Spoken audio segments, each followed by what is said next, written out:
వివక్షత పోవాలంటే ఆర్థికంగా, రాజకీయంగా, సామాజికంగా మిగతా వర్గాలన్నీ కూడా మిగతా వర్గాలకు సమాంతరంగా అభివృద్ధి చెందాలంటే ఒక్క వైఎస్ఆర్ కాంగ్రెస్ పార్టీ వల్లనే ఇది సాధ్యం అన్నటువంటి విషయాన్ని తెలియజేసుకుంటూ ఈ యొక్క నియోజకవర్గానికి గతంలో రజనీ గారు రిప్రజెంట్ చేశారు. ఆమె రాష్ట్ర స్థాయి నాయకురాలిగా ఈరోజు ఎదిగారు బీసీ సామాజిక వర్గంలో. ఇదే బీసీ సాధికారతకి ఒక చిహ్నం, మీ యొక్క నియోజకవర్గం ఒక చిహ్నం.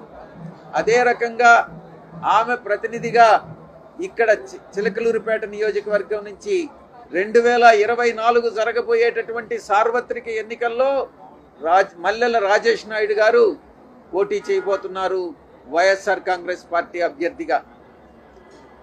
కొన్ని వదంతులు, పుకార్లు వస్తూ ఉన్నాయి.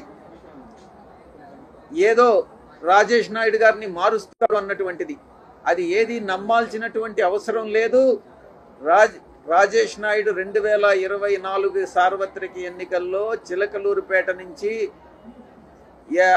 వైఎస్ఆర్ కాంగ్రెస్ పార్టీ అభ్యర్థిగా పోటీ చేస్తారు, గెలుస్తారు అన్నటువంటి నమ్మకం మనందరికీ కూడా ఉంది.